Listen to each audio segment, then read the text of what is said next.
오늘 주신 본문을 가지고 말씀 앞에서 우리의 반응이라는 제목으로 하나님 말씀 전하겠습니다. 사역을 하면서 특별히 신방이나 양육을 하면서 이런 말을 듣게 될 때가 있습니다. 목사님이니까 그렇게 말씀하실 수 있죠 라고 하는 말입니다. 우리가 언제 이런 말을 하게 되고 저는 언제 이런 말을 듣게 될까요? 어려움 가운데 있고 아픔 가운데 있고 때로는 권면을 해야 할 때 하나님 말씀으로 다가가서 이렇게 하셔야 됩니다 라고 말씀을 드리면 그 말씀이 받아들여지지 않을 때 이렇게 반응을 합니다. 목사님이니까 교과서처럼 그렇게 말씀하실 수 있죠. 그런데 우리의 상황은 그것보다 너무 힘들고 지칩니다. 이 말을 들으면 생각할 수 없을 정도로 깊은 절망 가운데 있구나라는 사실을 우리는 알게 됩니다. 그리고 그 마음을 가지고 있다면 하나님의 말씀으로 가슴을 두드리고 계속해서 고민을 한다 할지라도 그 말씀이 한쪽 귀로 흘러 들어와서 또 다른 귀로 나가버리게 됨을 우리는 너무나도 잘 알고 있습니다. 그런데 그런 모습이 오늘 말씀 속에 등장하는 엘리야의 모습과 같아 보입니다.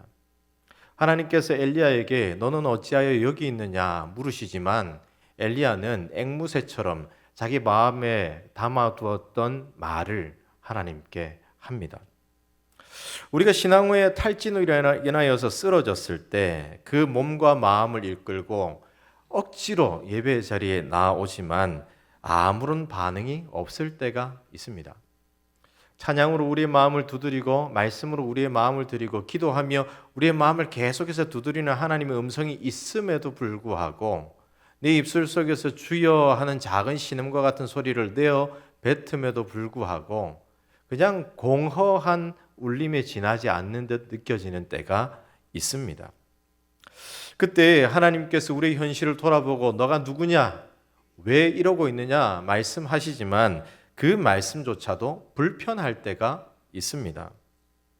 하나님께서 우리가 가야 할 곳이 어디이냐고 계속해서 우리의 마음을 두드리시지만 회복을 말씀하시지만 하나님은 저의 상황을 알고 계시는지 모르겠습니다 라고 하는 또 다른 질문으로 하나님 앞에 우리의 마음을 되뇌일 때가 있습니다. 마치 하나님이시니까 그렇게 말씀하실 수 있죠 라는 듯 우리의 마음이 닫혀 있을 때가 있습니다. 오늘 엘리야의 상황이 앞서 말씀드린 이러한 상황입니다. 그는 하나님의 말씀을 들어도 질문을 들어도 자신의 상황은 다르다고 계속해서 말하고 있습니다. 오늘은 이 말씀을 통하여서 우리가 지치고 쓰러져 있을 때 하나님 말씀 앞에서 어떤 반응으로 나아가야 할지 이 엘리야의 이 호소와 엘리야의 말을 통하여서 그리고 그 말을 되짚어 보면서 살펴보기를 원합니다. 우리가 하나님의 말씀을 통해 회복하기 위해서 우리는 첫째로 나를 내려놓아야 합니다. 함께 고백합시다. 나를 내려놓아야 합니다. 다시 한번 나를 내려놓아야 됩니다. 우리가 하나님께 선택을 받고 하나님께서 맡기시는 귀한 자리에 세워졌을 때 하나님께서 집중하셨던 것은 우리의 어떤 모습이 아닙니다. 하나님이 우리를 선택하고 세우셨지만 우리들의 모습들을 살펴보면 어떤 것도 내세울 것 없는 작고 연약한 존재들에 불과합니다. 그러나 하나님은 이렇게 연약한 한 사람 한 사람을 세우시고 함께 하심으로써 그분의 크고 위대한 일을 감당케 하십니다. 따라서 우리는 나에게 집중하면 안 됩니다. 나를 내려놓고 나를 붙드신 하나님을 바라봐야 합니다. 만약 우리가 나에게 집중하면 어떤 일이 일어날까요? 만약 하나님께서 맡기신 일을 성공적으로 이루어냈을 때는 내가 잘해서 그런 것처럼 내가 드러나게 됩니다. 그러나 반대로 모든 맡기신 일들을 감당했지만 실패라고 느껴질 때 나에 대한 정말 부끄러움과 실패할 수 없는 무능력함 때문에 또 한 번 고통스러워합니다. 오늘의 엘리야가 그렇습니다. 하나님은 엘리야를 이렇게 세우시기 위해서 질문하십니다. 그러나 엘리야는 회복을 위해 던지시는 말씀과 질문 앞에 하나님의 의도와는 전혀 다른 자신의 말을 내어놓고 있습니다. 우리가 함께 읽었지만 10절의 말씀 함께 합심하여서 읽겠습니다. 시작. 그가 대답하되 내가 만군의 하나님 여호와께 열심히 유별하오니 이는 이스라엘 자손이 주의 언약을 버리고 주의 제단을 헐며 칼로 주의 선지자들을 죽었음이오며 오직 나만 남았거늘 그들이 내 생명을 찾아 빼앗으려 하나이다. 엘리야는 뭐라고 얘기하고 있습니까? 나에게 집중하여서 이야기합니다. 내가 어떤 일을 감당했는지 아십니까? 라고 말합니다. 그들의 그 말을 요약하면 나는 열심히 했습니다. 그런데 나만 남았습니다. 그리고 이제는 내 생명을 찾아 빼앗으려 합니다. 엘리야는 무엇보다도 하나님의 마음을 가지고 맡기신 일들을 감당했습니다. 그가 말하는 열심히 유별하다 이 말은 히브리어 원형을 볼 때에 질투하다, 시기하다라는 뜻을 가지고 있습니다. 여기 질투하다, 시기하다 이 단어와 관련된 한 가지 사건이 있습니다. 민수기 25장을 보면 이스라엘 백성들이 가나안 땅에 입성을 앞두고 시딤에서 바알 부올에게 우상 숭배에 빠져서 백성들이 모압 여인들과 음행한 사건이 있었습니다. 하나님은 이들을 향하여서 이 사건 때문에 진노하셨습니다. 그래서 수많은 사람이 죽음에 이르렀습니다. 그런데 상황이 이렇게 흘러왔음에도 불구하고 정신 못 차리고 여전히 미디안 여인과 음행하기 위해 장막으로 들어가는 사람이 있었습니다. 이때 제사장 비느하스는 분노하며 창을 들고 들어가서 이 두 남녀를 찔러 죽이죠. 사실 이 행동은 제사장으로서 감히 상상할 수 없는 행동이기도 합니다. 왜냐하면 시체를 가까이 하지 말아야 하고 늘 정결해야 할 신분이 바로 제사장이기 때문입니다. 그런데 이러한 비느하스의 행동 때문에 하나님께서는 그들에게 내리셨던 연병을 그치셨습니다. 그리고 이렇게 말씀하시죠. 민수기 25장 11절 제가 읽어드립니다. 제사장 아론의 손자 엘라살의 아들 비느하스가 내 질투심으로 질투하여 이스라엘 자손 중에서 내 노를 돌이켜서 내 질투심으로 그들을 소멸하지 않게 하였도다. 이러한 역사적인 의미와 배경을 통하여서 엘리야의 말, 내가 만군의 여호와께 열심히 유별하오니 이 말을 풀이하면 내가 만군의 여호와를 위하여 만군의 여호와의 마음과 같이 질투함으로 모든 일을 감당했다라는 의미입니다. 이 외침은 하나님을 버리고 우상 숭배의 영적 간음에 빠진 북이스라엘을 향하여 하나님의 마음을 가지고 사역했음을 나타내는 말입니다. 모든 일에 앞뒤 가리지 않았습니다. 제사장이 사람을 죽이는 것 상상할 수 없었지만 하나님의 마음을 가지고 나아가서 죽였던 그때의 비느하스와 같은 마음을 가지고 그가 열심으로 그 일들을 감당했다는 겁니다. 엘리야가 갈멜산에서 바알의 선지자들과 대결해서 승리한 후 그들을 기손 시내에서 처형했던 것도 하나님의 마음이 담겨있는 이 질투의 마음 때문이었다 말합니다.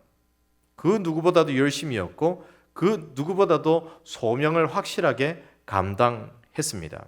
이것이 바로 엘리야의 마음이었습니다. 그런데 이러한 자신의 열심에도 불구하고 그가 겪은 현실은 열심을 다했던 자신 외에는 아무도 남지 않았다는 이 현실이라고 말하고 있습니다. 심지어 나만 남았는데 이런 나까지도 잡아 죽이려 합니다. 이거 어떻게 해야 됩니까? 하나님 앞에 호소하고 있습니다. 그렇다면 여러분, 오늘 엘리야가 이렇게 자신의 열심을 말하면서 동시에 이러한 열심과는 다른 결과를 얻은 것을 외치는 이유는 무엇이겠습니까? 그는 하나님께 자신의 열심을 알아달라고 말하는 게 아닙니다. 자신을 드러내기 위해서도 아닙니다. 오히려 한없이 작고 연약한 자신을 발견했기에 더 이상 이 사역을 지속할 수 있는 어떤 힘과 능력도 없다는 것을 발견했기에 그 연약함을 하나님 앞에 드러내고 있습니다. 마치 로뎀나무 아래에서 그가 이렇게 외쳤던 것처럼 말이죠. 주여, 저는 저의 조상들보다 나은 것이 하나도 없습니다. 그렇게 체절하게 외쳤던 것을 좀 더 풀어서 설명하고 있습니다. 이렇게 무너지고 작아진 엘리야는 어떻게 회복할 수 있겠습니까? 엘리야는 자신에게 집중된 마음, 나를 향한 마음을 내려놓아야 합니다. 그리고 동시에 지금까지 이끄신 능력에 하나님께 집중해야만 합니다. 엘리야가 역사 속에 처음 등장했을 때는 이런 마음이 아니었습니다. 그는 자신을 향하여서 내가 무엇을 한다가 아니라 나와 함께 하시는 여호와 하나님의 이름으로 모든 일들을 감당했습니다. 그가 역사 속에 처음 등장했던 열왕기상 17장 1절을 보면 이렇게 말씀하고 있습니다. 함께 읽어보겠습니다. 시작. 길르앗에 우거하는 자 중에 디셉 사람 엘리야가 아합에게 말하되 내가 섬기는 이스라엘 하나님 여호와께서 살아계심을 두고 맹세하노니. 그가 붙들고 외치는 중심은 오직 그가 섬기는 하나님, 그를 보내신 하나님이었습니다. 그의 담대함과 능력은 모두 살아계신 하나님 여호와께로부터 왔습니다. 그가 어려움을 헤쳐나갈 수 있었던 이유도 하나님이 함께 하셨기 때문입니다. 그는 가뭄이 임했을 때에도 하나님께서 함께 하셔서 그 가뭄 속에 먹고 살게 하나님이 인도하셨습니다. 까마귀를 통하여서 음식과 떡과 물을 공급하셨습니다. 또한 사르밧 과부의 집에 머무르는 동안에도 하나님께서 기적을 보이셔서 곡식 가루가 떨어지지 않게 하시고 기름이 없어지지 않게 하셨습니다. 뿐만 아닙니다. 갈멜산의 승리도 그가 한 것은 하나도 없습니다. 그는 그저 하나님께 기도하며 불을 내려달라 외쳤을 뿐입니다. 모든 사역의 순간마다 하나님이 이렇게 함께 하셨고 그것이 엘리야의 사역의 능력이었습니다. 그런데 이런 모든 것들은 지나가고 나를 바라보고 있습니다. 엘리야는 나를 내려놓아야 합니다. 하나님께서 맡기신 그 사역을 시작할 첫 번째의 마음이었던 하나님이 내 안에 계시고 나와 함께 하시고 내 능력의 근원이시라고 고백하며 그 힘으로 사역했던 그 마음을 회복해야만 합니다. 사랑하는 성도 여러분, 하나님이 탈진하여 쓰러진 우리를 부르시고 다시 세우려 하실 때 우리의 입에서는 이런 말들이 튀어나올 때가 많이 있죠. 제가 얼마나 열심히 일했는지 아십니까? 저 할 만큼 했습니다. 이 말의 의도는 내 열심을 알아달라는 게 아닙니다. 그 열심만큼 좋은 결과가 없다는 말이겠죠. 그래서 저는 더 이상 안 되겠습니다. 제 능력 밖의 일입니다. 그동안 열심을 다했는데 아무것도 남은 것이 없습니다. 보여줄 것이 없습니다. 기타 등등 나를 보면서 판단하며 나의 모습 때문에 포기하는 많은 상황들이 있습니다. 봉사와 섬김을 내려놓는 모습에도, 신앙생활에서 좌절을 겪어 일어나지 못하고 포기하려는 모습에도 이러한 말들은 계속 되풀이됩니다. 믿음으로 섬겼고 열심으로 섬겼고 또한 믿음으로 하나님의 나라를 위해서 살았는데, 열심을 다해 한 사람의 성도로서 삶에 최선을 다했는데 그 삶의 결과가 이 정도이니 나는 더 이상 이것을 감당할 힘이 없습니다 라고 말하며 계속해서 뒷걸음질 칩니다. 사랑하는 성도 여러분, 혹시 우리가 이러한 현실에 머물러 있습니까? 그렇다면 자신을 향한 모든 마음을 내려놓아야 할 줄로 믿습니다. 우리가 중요하게 생각하는 것은 나의 모습이 아닙니다. 우리가 중요하게 바라봐야 할 것은 나의 모습이 아닙니다. 오직 나를 선택하시고 부르시고 여기까지 인도하신 하나님, 하나님 한 분만 바라봐야 할 줄로 믿습니다. 우리가 전도주의를 준비하며 삶의 여러 곳에서 복음을 들고 외치고 있습니다. 권면하고 있습니다. 그때마다 우리는 무엇을 느끼게 됩니까? 와, 하나님께서 나와 함께 하시니 된다. 이것을 느끼는 분들보다도 야, 이렇게 열심히 했는데 안 된다고? 야, 몇 년째 하는 건데 안 된다고? 라고 말하면서 내 가슴 속에 상처가 되어서 뒤돌아서려 할 때가 있습니다. 그때 여러분, 나의 어떠함은 내려놓고 나를 부르신 하나님께서 나를 어떻게 인도하셨는지에 집중하며 다시 외칠 수 있어야 할 줄로 믿습니다. 그래서 사도 바울은 이렇게 고백합니다. 고린도전서 15장 10절입니다. 그의 고백은 이렇습니다. 그러나 내가 나 된 것은 하나님의 은혜로 된 것이니 내게 주신 그의 은혜가 헛되지 아니하여 내가 모든 사도보다 더 많이 수고하였으나 내가 한 것이 아니요 오직 나와 함께 하신 하나님의 은혜로라. 우리에게 이러한 고백이 흘러나와야 할 줄로 믿습니다. 바라기는 나에게 집중하여 나의 부족함만 발견했던 그런 모습은 내어놓고 나는 부족하지만 하나님께서 부르셔서 여기까지 이끄셨으니 하나님이 다시 일어나게 하십니다. 그것을 믿고 붙드는 모든 하나님의 백성들 되시기를 주 예수님의 이름으로 축복합니다. 두 번째로 하나님 말씀 앞에서 우리가 올바로 반응하기 위해서는 나의 생각을 내려놓아야 합니다. 여기서 말하는 나의 생각이라고 하는 것은요, 나의 관점, 나의 기대, 나의 판단, 나의 평가 이런 것들을 의미합니다.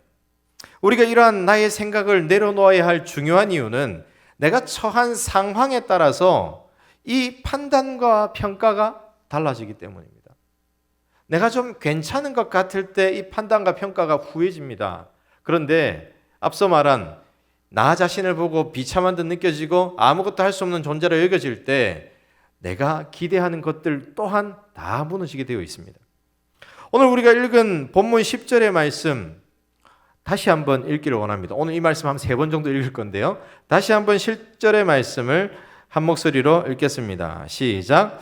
그가 대답하되 내가 만군의 하나님 여호와께 열심히 유별하오니 이는 이스라엘 자손이 주의 언약을 버리고 주의 제단을 헐며 칼로 주의 선지자들을 죽였음이오며 오직 나만 남았거늘 그들이 내 생명을 찾아 빼앗으려 하나이다. 아멘.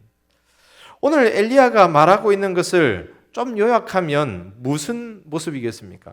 바로 변화 없는 이스라엘의 모습입니다. 자신이 그렇게 수고했는데 하나님의 질투하시는 것 같은 그 마음을 가지고 열심히 감당했는데 아무런 변화도 보지 못했다는 겁니다. 그래서 낙심했고 그래서 자신감을 잃었다는 것이죠.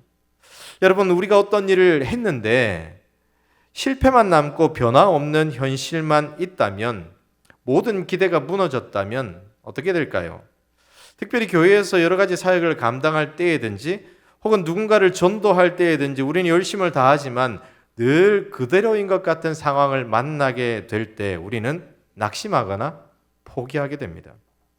주일학교를 한번 생각해 보십시다. 주일학교 교사로서 얼마나 열심히 섬깁니까?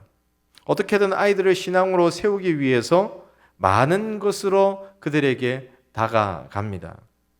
직장 생활 중에 피곤하고 여유가 없지만 학생들을 이 모양 저 모양으로 챙기려고 애를 씁니다. 다른 분들은 주일에 예배만 드리고 쉬시는 분들이 있지만 교사로 수고하시는 분들은 이 아이들을 만나서 그 시간에 아이들을 챙기기 위해서 온갖 노력과 사랑을 다 그 아이들에게 베풉니다. 그런데 이렇게 수고를 하더라도 피곤하고 힘이 많이 들더라도 아이들이 조금씩 변화되는 모습이 보이면 힘을 얻습니다. 위로가 됩니다. 내 피곤함은 온데간데 없이 사라집니다. 그런데 변하지를 않아요. 그대로인 것 같아요. 선생님이 와도 반기지를 않아요. 이게 1년, 2년 계속되면 내가 교사로서 이 자리에 서 있는 것이 맞는지 질문하게 됩니다. 그리고 질문을 넘어서서 나는 이 자리에 맞지 않는구나 생각하며 뒷걸음질 치게 되죠. 엘리야가 꼭 이런 상황입니다. 그는 열심히 했지만 실패했다고 말합니다. 사명을 따라왔고 하나님의 마음을 따라왔지만 아무것도 얻은 것이 없다고 말합니다. 백성들은 변하는 것이 없기에 나는 여기서 포기하겠습니다라고 하나님께 외칩니다. 그런데 여러분, 이러한 엘리야의 말들은 자신의 생각 안에 갇혀서 조금씩 일어나고 있는 변화를 보지 못한 결과였습니다. 우리가 성경을 자세히 들여다보면 이스라엘 백성들에게 분명한 변화가 있었습니다. 이전까지는 그들은 언약을 버린 사람들이었습니다. 죄단을 해파했던 사람들이었습니다. 또한 선지자들을 죽였던 사람들이었습니다. 그런데 갈멜산에서의 대결, 그 대결의 시점으로 이 백성들에게 조금씩의 변화가 나타나기를 시작합니다. 그들의 변화는 갈멜산에서 대결할 때 제단을 다시 쌓을 때 협조하는 모습에서부터 시작합니다. 열왕기상 18장 30절은 이렇게 말씀하고 있습니다. 엘리야가 모든 백성을 향하여 이르되 내게로 가까이 오라. 백성이 다 그에게 가까이 가매 그가 무너진 여호와의 제단을 수축하되. 그들은요, 지금까지 여호와의 제단을 훼손하고 더럽혔던 사람들입니다. 엘리야의 외침과 권면을 이제는 그들이 듣기를 시작을 합니다. 그리고 하나님께서 제단에 불을 내려주셨을 때 그들은 언약의 하나님을 다시 바라보게 되었습니다. 열왕기상 18장 39절은 이렇게 말씀하고 있습니다. 모든 백성이 보고 엎드려 말하되 여호와 그는 하나님이시로다. 여호와 그는 하나님이시로다 하니. 그들은요, 바알의 선지자들과 이 엘리야의 대결에서 바알이 응답하지 않았지만 하나님이 불러서 응답하신 모습을 보면서 큰 깨달음을 얻었습니다. 어떤 깨달음입니까? 우리 여호와 하나님이 살아계시다는 겁니다. 바알은 거짓 신이며 우상에 불과하지만 엘리야가 외치고 우리를 향해서 끊임없이 권면했던 여호와 하나님은 살아계신 유일한 참 하나님이시라는 사실입니다. 또한 이것을 증명하듯이 갈멜산에서 승리 후 바알의 선지자를 잡아 죽여라 명령할 때 이 백성들은 이 일에 동참합니다. 그 대목이 열왕기상 18장 40절에 기록되어 있습니다. 함께 읽겠습니다. 시작. 엘리야가 그들에게 이르되 바알의 선지자를 잡되 그들 중 하나도 도망하지 못하게 하라 하며 곧 잡은지라. 엘리야가 그들을 기손 시내로 데려다가 거기서 죽이니라. 여러분, 이 갈멜산에서 기손 시내까지는요, 꽤 먼 거리입니다. 여기서 신천보다도 훨씬 먼 거리일 겁니다. 그런데 450명의 바알의 선지자들을 잡아라 말했을 때 백성들이 동원되었습니다. 몇 명 동원되었을까요? 어림잡아 계산하더라도 450명 이상은 동원되지 않았겠습니까? 이 갈멜산상에서의 대결을 보러 왔던 거의 모든 이스라엘 백성들이 그들을 잡는 일에 동참했습니다. 이것은 무엇을 의미합니까? 그들이 머뭇거리며 바알이 우리에게 좋은 것을 줄까? 하나님이 우리에게 좋은 것을 줄까? 이리 휘청 저리 휘청거리다가 하나님께서 불러서 응답하시자 그들의 마음을 굳게 먹은 겁니다. 이제 우리에게 바알을 향했던 마음들은 모두 내어놓고 하나님만 바라봐야 하겠다라고 하는 결단으로 그 일들을 감당했던 겁니다. 누군가를 잡아서 죽음의 자리까지 이끌고 간다는 것은요, 쉬운 일이 아닙니다. 사력을 다해야 합니다. 그들이 가만히 있겠습니까? 그들을 잠잠케 하기 위해서 온갖 힘을 써야 합니다. 그 일에 그들은 자신의 손을 들이고 자신의 발을 들이고 자신의 행동을 들였습니다. 여러분, 이러한 세 가지의 큰 모습들을 본다 하면 백성들은 그들의 악함과 언약을 버리고 제단을 헐고 선지자들을 죽였던 그 모습에서 조금씩 하나님 앞으로 돌아오고 있는 것입니다. 그런데 안타깝게도 이것을 엘리야는 깨닫지 못했습니다. 분명 함께 있던 이스라엘 백성들이 변화되고 있음에도 불구하고 엘리야는 스스로의 모든 사역을 가리켜서 실패라 말합니다. 왜 그가 이렇게 말하고 있는 걸까요? 그의 시선이 다른 곳으로 향했기 때문입니다. 그가 바랐던 것은 큰 변화였기 때문입니다. 엘리야는 여기저기에서 불같이 일어나는 큰 회개 운동과 온 나라가 들썩이며 하나님 앞으로 돌아가야 한다고 외치는 부흥 운동을 기대했습니다.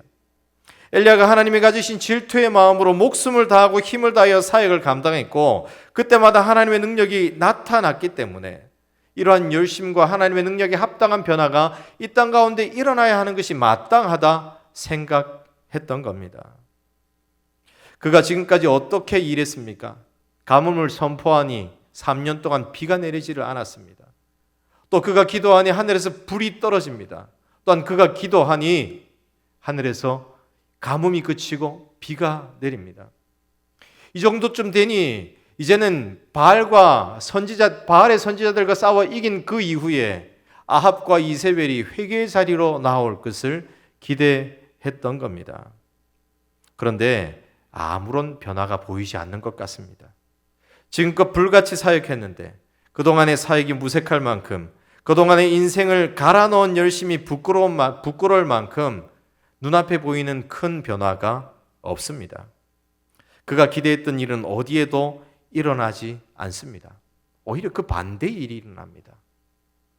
분명 자신에게 패배했는데 그 바알과 아사라의 수장인 이세벨이 자기를 잡아 죽이려 합니다. 너무 어이가 없는 거죠. 그래서 그는 이 상황을 보며 낙심합니다. 여러분, 엘리야가 버려야 할 것은 무엇이겠습니까? 자신을 향한 마음도 버려야 하지만 자신의 기대, 자신의 생각 또한 내려놓아야 합니다. 자신이 가지고 있는 기준과 자신의 평가, 이 모든 것들을 내려놓으면 작은 변화들이 보이기를 시작합니다. 지금까지 열심을 다한 만큼 하나님께서 큰 능력을 부어주셨는데 내가 이쯤 그 역할을 감당했다면 큰 변화가 일어나야 하는데 왜 일어나지 않을까 하는 내 중심의 생각은 모두 내려놓고 하나님이 어떻게 일하고 계신 것일까 바라보는 눈이 그 가운데 필요합니다. 그렇게 하면 작은 변화가, 작은 꿈틀거림이 보입니다. 사랑하는 성도 여러분, 우리가 지치고 쓰러져 일어나지 못하게 되는 중요한 이유들 중에 하나는 내 기대만큼 변화되지 않는 그런 상황들입니다. 그리고 내가 열심히 한 만큼 분명한 변화는 당연하다고 생각하는 그러한 마음입니다. 그런데 여러분, 그렇지 않을 때도 많이 있습니다. 따라서 혹시라도 나의 열심을 통하여서 내가 이루려고 했고 기대했던 것들이 있다면 내 생각대로 되어지지 않는다고 할지라도 낙심하지 마시기를 주 예수님의 이름으로 축복합니다. 때로는요, 내가 기대하는 일대로 이루어지면 정말 좋겠지만 그것만을 생각하며 달려가는 우리들이 그 일이 내가 원하는 대로 일어나서 더 힘을 얻으면 좋겠지만 때로는 무수히 많은 시간 인내 속에서 살아가야 할 때도 있다는 겁니다. 눈물로서 하루하루를 버티는 수밖에 없는 그런 현실 속에 처할 때도 있다는 겁니다. 2주 전에 김대원 목사님 오셔가지고 전도 설교를 하셨는데 그 중에 한 대목이 정말 가슴을 찢는 듯 아팠습니다. 어느 대목이냐면요, 이 양가 집안에 한 명도 예수 믿는 사람 없고 목사님과 목사님 동생 딱 2사람만 예수를 믿는데 10수년간 이 가족들의 구원을 위해서 기도하고 때로는 외치기도 하셨겠죠. 그랬는데 하나밖에 없는 동역자인 동생이 귀신에 들렸다. 이 대목을 듣는데요, 야, 어떻게 버티셨을까? 어떻게 견디셨을까? 라는 생각이 스쳐 지나가면서 나중에는 이제 병원에 이렇게 동생을 이렇게 입원시킨 그 장면과 나중에 낫게 됐다는 이런 이야기를 듣게 될 때요, 울컥하더라고요. 야, 대단하시다. 사실 모태신앙으로 태어난 저는 너무 온실 속에 살아서 못할 것 같아요. 그런데 여러분, 그러한 인내의 삶이, 그리고 그 인내와 인내를 거듭한 그 삶의 발걸음으로 밖에 응답하지 않을 때도 때로는 있습니다. 그때마다 우리가 좌절하고 내 생각대로 내 기대대로 이루어지지 않는다고 모든 것을 포기한다면 우리는 하나님께서 일에 나가시는 것을 발견할 수가 없습니다. 때로는 내 생각대로 되지 않아도, 내 기대하는 대로 되지 않아도, 변화가 일어나지 않아도 실패가 아님을 우리는 기억할 수 있어야 합니다. 바라기는 내가 가진 기준, 기대, 판단, 평가 모두 내려놓고 하나님이 어떻게 일하시는지 발견하며 그곳에 우리의 마음을 쏟는 모든 하나님의 백성들 되시기를 주 예수님의 이름으로 축복합니다.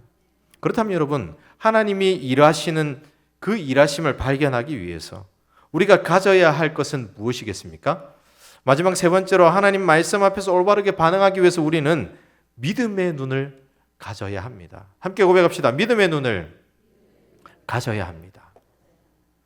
오늘 우리가 10절을 2번 읽었는데요, 다시 한번 10절 읽겠습니다. 시작. 그가 대답하되 내가 만군의 하나님 여호와께 열심히 유별하오니 이는 이스라엘 자손이 주의 언약을 버리고 주의 제단을 헐며 칼로 주의 선지자들을 죽였음이오며 오직 나만 남았거늘 그들이 내 생명을 찾아 빼앗으려 하나이다. 엘리야가 외치는 이 마지막 부분을 보면 나만 남았습니다 라고 말합니다. 이 말은 1차적으로 자신의 사역이 실패했다는 것을 말하고 있습니다. 결국 나만 남았습니다. 아무리 해도 변화 없고 나의 이 외침을 따르는 사람들도 없는 이 현실 어떻게 하겠습니까? 라고 하는 외침입니다.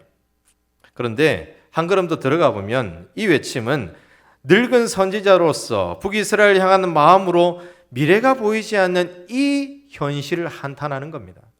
하나님, 이제 제가 죽으면 이젠 이 백성들을 어떻게 합니까? 이들은 누구를 통하여서 하나님의 말씀을 듣고 누구를 통하여서 권면을 받고 누구를 통하여서 경고를 얻습니까? 하나님 어떡합니까? 라고 하는 마음도 담겨 있습니다. 비록 그가 선지자로서 걸어온 길을 내려놓고 싶다 말하지만 그의 마음은 사실상 걱정으로도 둘러싸여져 있습니다. 그런데 이러한 그의 말은 자신에게 집중했기 때문에 자신의 생각에 갇혀 있기 때문에 나오게 된 말입니다. 하나님이 이루어 가심을 볼 줄 아는 믿음의 눈이 없기에 툭 튀어나온 말입니다. 엘리야는 이렇게 자신만 남았다고 말하지만 하나님은 조용히 일하고 계셨습니다. 앞에서 말씀드린 것처럼 눈에 띄는 큰 변화는 아니라 할지라도 조금씩 이스라엘 백성들의 마음속에 변화를 일으키고 계셨습니다. 그리고 아합의 눈을 피해 선지자들을 숨겨주고 먹을 것을 공급해 주었던 국내 대신 오바댜와 같은 사람도 있었습니다. 이 때문에 선지자들이 생존할 수 있었고 미래를 준비할 수가 있었습니다. 또한 우리가 읽지 않았지만 19장 뒷부분을 보면 하나님은 다른 나라의 군대 장관인 하사엘을 준비시키시고 또한 이 아합의 가문을 멸망시켜 나갈 예후를 준비시키시고 또한 엘리야의 뒤를 이을 엘리사를 준비하고 계셨습니다. 또한 바알에게 무릎 꿇지 않았던 7,000명이 있다고까지 말씀을 하십니다. 하나님은 이렇게 조용히 준비시킨 이들을 통하여서 엘리야가 떠나고 난 이후의 모든 사역을 차근차근 해 나가십니다. 사랑하는 성도 여러분, 우리가 꼭 기억해야 하는 것이 있습니다. 우리가 복음의 사명을 감당하는 것, 우리가 교회의 여러 위치에서 사역을 감당하는 것, 그리고 열심히 나의 사명을 따라 일하는 것, 이것은 분명한 우리의 책임이 맞습니다. 그런데 변화를 일으키고 바꾸어 나가시는 분은 하나님이신 줄로 믿습니다. 하나님께서 열어나가시고 하나님께서 바꾸어 나가시고 하나님께서 불가능한 것을 가능으로 만들어 나가십니다. 하나님이 일하십니다. 따라서 우리의 기대와 우리의 시선과 우리의 생각은 내려놓고 하나님이 일하신다는 믿음의 눈을 가져야 합니다. 우리가 열심을 다하고 충성을 다하여 하나님께서 맡기신 일을 감당했다면, 우리 최고를 하나님께 드렸다면 우리의 눈은 하나님이 이제 어떻게 일하실까 그곳에 가 있어야 합니다. 그래서 사도 바울은 고린도전서 3장 6절에서 이렇게 말하고 있죠. 나는 심었고 아볼로는 물을 주었으되 오직 하나님께서 자라나게 하셨나니. 고린도 교회에 일어나는 여러 가지 상황의 다툼을 보면서 내가 자라게 한 게 아니다라고 말하는 것이지만, 오늘 엘리야에게 대입해서 살펴보면 엘리야가 열심을 다하는 것이 정말 소중한 것이지만 그 뒤를 하나님께서 해결해 가신다는 사실을 엘리야는 보지 못했다는 것이죠. 분명 우리의 수고가 있습니다. 우리의 사명을 다한 삶과 눈물도 있습니다. 그러나 결국에는 하나님께서 자라나게 하시고 열매 맺게 하신다는 사실을 믿음으로 볼 수 있는 눈이 우리에게 있다면 우리는 우리의 현실 앞에 넘어지지 않습니다. 넘어졌다고 할지라도 다시 일어날 수 있습니다. 지금은 당장 변화가 없는 것 같아 보이지만, 지금은 내가 전도하는 저 한 사람을 위해서 온갖 정성을 쏟았는데 10월 13일 날 놀러 간다 그러네? 라고 하면 마음이 상하지만, 하나님 그래도 포기하지 않겠습니다라고 하는 마음이 생긴다는 것이죠. 바라기는 우리가 무엇에 집중하고 있으며 어떤 시선으로 현실을 바라보고 있든지 모든 것을 내려놓고 하나님이 지금도 일하고 계심을 깨달아 알 수 있도록, 또 하나님이 어떤 일을 이루어 가시는지 볼 수 있도록 믿음의 눈으로 하나님을 바라보고 하나님의 일하심을 바라보는 우리 모든 하나님의 백성들 되시기를 주 예수님의 이름으로 축복합니다. 기도하겠습니다.